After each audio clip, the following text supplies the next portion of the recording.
Moi, je me suis intéressé à l'évolution des différents circuits internationaux, que ce soit Tennis Europe ou ITF. Et en effet, ça reflète bien l'évolution de la société. Parce qu'en 20 ans, le nombre de tournois a explosé. Et donc, on est rentré un peu de manière, ouais, enfin, je ne vais pas dire forcée, mais aussi avec une certaine pression de résultats, de performances immédiates quasiment. Pourquoi? Parce que chaque système a ses avantages et ses inconvénients. Et il faut savoir aussi, enfin, par exemple ici, moi je travaille pour le système fédéral, que le système fédéral a besoin de subsides pour pouvoir fonctionner.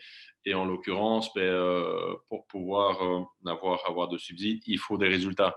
Maintenant, il est clair qu'on ne va pas refuser de très bons résultats chez des jeunes 12, 14 ou 16 ans, enfin même en junior. Bien sûr que non, c'est toujours intéressant. Mais le but du jeu pour le jeune, pour le joueur, c'est au final de faire une carrière. Une carrière, c'est-à-dire plusieurs années. On parle toujours en tennis du top 100 mondial. Et ça, que ce soit il y a 20 ans ou au jour d'aujourd'hui, les compétences, les aptitudes qu'il a besoin pour être dans les 100 meilleurs joueurs du monde, voilà, ça ne changera pas. Il faut des valeurs fortes et des aptitudes exceptionnelles. Donc voilà, il faut savoir qu'à l'époque, Tennis Europe, donc c'est le circuit pour les moins de 12 ans, moins de 14 ans, moins de 16 ans. Il faut savoir qu'à l'époque, il y a 20 ans d'ici, donc en 1999, il n'y avait pas de tournoi, il n'y avait pas de circuit moins de 12 ans. Et en 20 ans, là maintenant, aussi bien les parents que les bons petits jeunes sont déjà avec une pression de résultat avant même les moins de 12 pour pouvoir avoir justement une sélection, pour pouvoir rentrer dans un centre comme par exemple ici le nôtre de la fédération.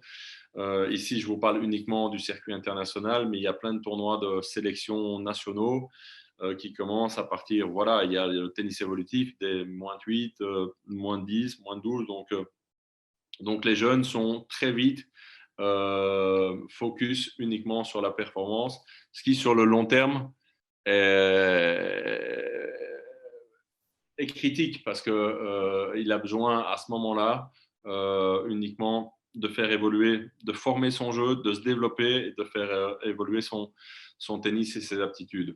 Donc voilà, maintenant, tout le circuit Tennis Europe, donc les tournois moins de 12, moins de 14 et moins de 16, en 20 ans, le nombre a explosé. Ça fait plus de x4.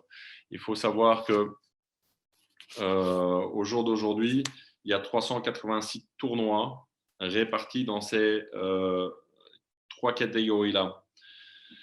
Le circuit 12 ans, comme je vous disais, n'existait pas. À l'heure actuelle, il y a 8 tournois par mois, ce qui est déjà énorme.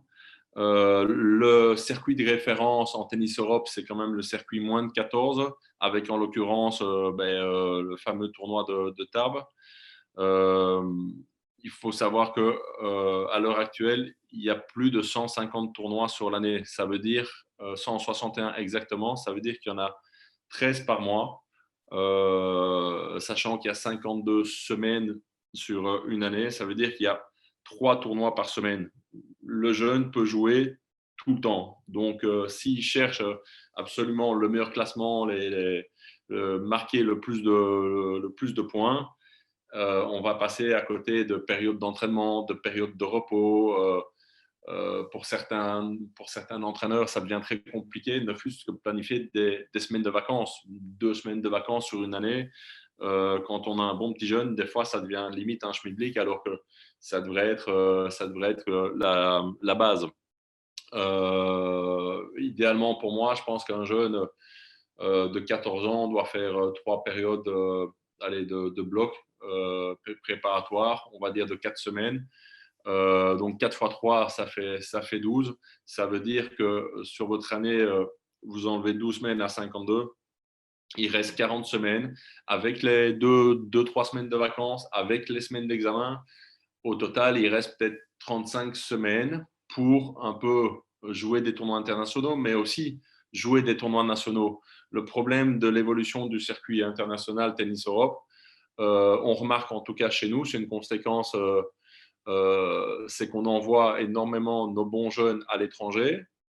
Mais à ce moment-là, nous, dans nos tournois nationaux, eh ben, le niveau n'est plus là. On a de moins en moins de tournois de référence nationaux. Donc, c'est assez dommage. Mais c'est logique parce que la société a évolué comme ça. Comme il y a de plus en plus de tournois partout, il y a de moins en moins de tournois de référence. Donc, ça, c'est important à retenir. En ce qui concerne l'évolution des tournois juniors et donc tous les tournois ITF, que ce soit junior ou futur, j'ai fait un constat qui m'a vraiment choqué. L'an dernier, donc en 2018, pardon, il y a le même nombre de tournois juniors que de nombre de tournois futurs. Les tournois futurs, en gros, c'est la troisième catégorie, la troisième division des tournois professionnels, les 15 000 $. Il y en a 572 sur l'année et il y a exactement le même nombre de tournois pour les juniors. Je trouve ça honnêtement limite choquant, mais voilà, comme Vincent le disait aussi, l'évolution de la société, ça devient un business. On voit des agents de plus en plus présents dans tous les circuits, bien sûr à table, mais même maintenant dans des tournois moins de 12 ans. Et donc, ça génère un vrai business. Mais s'il y a bien des personnes qui doivent garder l'église au milieu du village, ça ne va pas être les parents, ça ne va pas être les jeunes, ça ne va pas être les agents, ça ne va pas être les managers, ça doit être nous, les entraîneurs ou le système ou la fédération, où on doit garder vraiment nos priorités, avoir la maturité, le recul nécessaire pour des fois se dire, OK, c'est pas grave si il n'est pas forcément dans les tout meilleurs de son âge parce qu'il a moins joué que les autres. Mais on sait qu'à long terme, c'est vraiment le chemin de développement et de formation qui est le plus important. Il y a un autre exemple qui m'avait interpellé à l'époque. Il y a Guillaume Marx, un entraîneur français qui travaille maintenant pour Tennis Canada, qui était venu ici en France et en Belgique pour une période de 8 semaines parce il était un peu coincé au Canada. Enfin, c'est quand même loin de tout. Il y avait très peu de tournois. Donc, il est venu ici pendant 8 semaines. Mais en fait, sans jouer de tournoi Tennis Europe, il était à ce moment-là avec Félix et Nick qui enfin, Félix, maintenant, tout le monde le connaît, qui était dans les tout bons moins de 14 ans. Et il a fait le choix de jouer que des tournois nationaux ou de faire enfin, des rencontres amicales avec les différents, avec l'AFT, donc le centre francophone, Tennis Vlaanderen, le centre néerlandophone, et des tournois nationaux adultes. Mais en rien, il a pris l'option pour les points Tennis Europe. Je reviens de nouveau au circuit junior, donc avec les 572 tournois sur l'année. Ça veut dire que chaque semaine, le joueur a le choix entre 11 tournois. Donc, à nouveau, ça veut dire que si on met du budget pour aller jouer loin ou dans des continents, enfin, parce que l'Europe reste le continent le plus fort, mais le continent africain, etc., il y a moyen d'aller chercher des points sans forcément rencontrer du niveau. Et donc, à ce moment-là, les résultats sont quand même biaisés parce que le jeune a l'impression qu'il sera bon, parce qu'il pourra participer dans sa dernière année, peut-être au Grand Chelem, etc. Il sera dans les 100, 150 meilleurs juniors du monde, mais il n'a pas vraiment le tennis qui va avec, il n'a pas le niveau qui va avec. Et ça, je veux dire, plus tard, il ne pourra plus tricher. Donc, c'est important de se dire, il vaut mieux, il y a toujours ce ratio à faire en fonction du classement qu'on arrive à atteindre, quel est le nombre de tournois qu'on a joué. Et bien sûr qu'un jeune de 14 ans, de 15 ans, de 16 ans, doit jouer quand même relativement beaucoup de matchs, mais il n'est pas obligé de voyager ou de jouer que des matchs internationaux. Il peut très bien jouer en France, par exemple. Vous avez un système de tournois nationaux qui est très, très bien fait. Je veux dire, en Belgique aussi, même si on ne sait pas jouer toute l'année.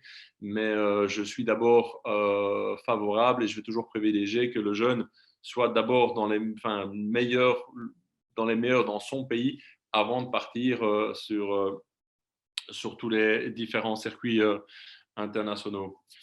Euh, voilà, donc comme ici sur cette dia, on présente la destination ou le top 100, il est le même pour tout le monde, mais personne va donner sa place. Donc, il faut aller la chercher. Et pour aller la chercher, ben, il faut remplir son sac à dos ben, de niveau, de compétences, de bagages. Le tennis est un sport qui est très complexe, un sport technique, un sport ouvert où, bien sûr, maintenant, le jeu a évolué de manière très physique, mais il ne faut pas oublier les aptitudes, les habiletés motrices que ça engendre.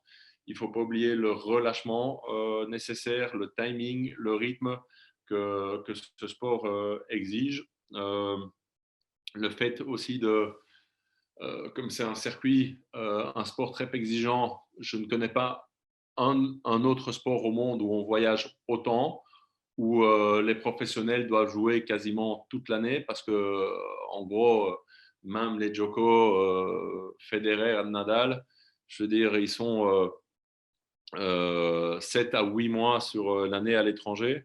Donc, avec les décalages horaires, avec le changement de surface, donc c'est un sport qui est très, très exigeant et il faut que le corps puisse tenir. Et il faut aussi, on parlait justement de la formation et du développement, il faut que sur tout ce chemin de formation, le jeune puisse garder un certain équilibre. Je dis tout le temps que le centre, le centre de la fédération, en fait, c'est une école de vie. Et je trouve que le circuit, que ce soit le circuit Tennis Europe ou le circuit ITF, ça l'est également. Qu'importe au final si le jeune prend une carrière ou pas, mais le fait qu'il ait l'occasion de participer à quelques tournois internationaux, après en junior, qu'il ait l'occasion une fois de jouer l'Australie, de jouer sur gazon en Angleterre ou ce genre de choses, c'est fantastique. Mais il faut toujours le voir, je pense, comme une expérience de vie, une école de vie, et pas comme une pression de prestations et de résultats. Euh, Parce qu'ensuite, sur le long terme, ça pourrait être néfaste, quoi. De nouveau, c'est à nous à guider les jeunes, c'est à nous aussi à éduquer et former les parents, parce que notre société a évolué de manière si rapide. On est dans une société maintenant, la génération millennials, où on est dans l'hyperconsommation, dans l'immédiateté. Donc, en gros, en résumé, avec un clic, on a l'impression qu'on peut tout avoir. Mais les aptitudes et les compétences qu'un jeune aura besoin pour faire une carrière de tennis et les valeurs sportives que le haut niveau exige ne vont pas changer. Le tennis va toujours rester un sport où on va jouer croisé et long ligne, et les valeurs sportives pour arriver au haut niveau ne changeront pas. Il faut des valeurs fortes, il faut garder le plaisir du jeu. C'est bien pour ça qu'on dit on joue au tennis, et un gamin de 12 ans, 14 ans, ce plaisir-là, il doit le conserver, il doit l'entretenir. C'est pas, il ne peut pas le percevoir comme un travail. Et d'ailleurs, souvent, ben, quand on discute avec des joueurs qui ont fait une grosse carrière, ils parlent toujours de ce plaisir du jeu, ils l'ont toujours entretenu. Donc, surtout pour des joueurs qui viennent de nos pays occidentaux, quoi. Voilà, en conclusion, c'est à nous à garder l'église au milieu du village. Le circuit international peut apporter énormément de choses aux jeunes lors de son chemin de formation, mais attention de ne pas tomber dans l'excès et de vouloir aller trop vite sur des résultats à tout prix, et de garder le fait de se concentrer, se focaliser sur le développement du jeune, quoi. J'étais tout à fait d'accord avec Vincent aussi que pour les jeunes en dessous de 12 ans, même encore un peu plus tard, qui doivent garder, pour faire évoluer leur capacité motrice, garder contact avec d'autres sports. Euh, c'est euh, c'est super important. Il y a eu trop d'exemples. Ça fait maintenant 15 ans que je voyage avec des juniors. Il y a eu trop d'exemples de soi-disant pseudo-stars en dessous de 14 ans. Au final, on les a cramés. Je vais citer par exemple un Belouda Porkis qui était limite le futur Nadal. Voilà, là maintenant, je veux dire, c'est un joueur tombé aux oubliettes. Daniel Bertin, un Suédois, qui était dans les tout meilleurs juniors. Il a abandonné le tennis. Il y a eu Jonathan Escric qui était français, qui était aussi voué à un super avenir. Un Gianni Minard qui avait gagné Roland Garros Junior, qui a fait 4-7, je pense, contre Nadal au premier tour. Voilà, tous ces exemples-là doivent quand même nous montrer que ce n'est pas un gage de réussite, même si on est parmi le gratin du junior mondial. J'ai travaillé avec David Goffin pendant 3 ans, de ses 15 à 18. Et au final, enfin, je veux dire, c'est lui de loin, ici en Belgique, qui fait la meilleure carrière.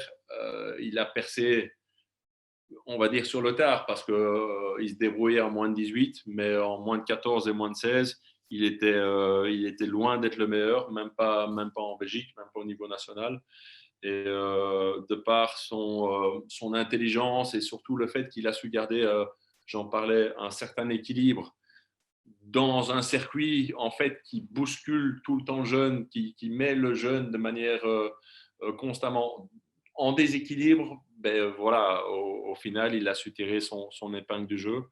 Et donc, ça, c'est vraiment le truc le plus fondamental à mes yeux, quoi. Voilà, pour conclure, il faut savoir que le circuit a évolué de manière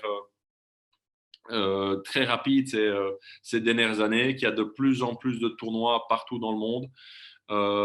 Et donc, il faut faire un choix judicieux, essayer de garder des tournois de référence, parce que rencontrer du niveau, apprendre à perdre, etc., et pas courir derrière les tournois en chocolat, c'est super important. Et ne pas hésiter à continuer dans un premier temps à jouer les circuits nationaux avant de partir et de voyager à tout prix sur le circuit international, quoi.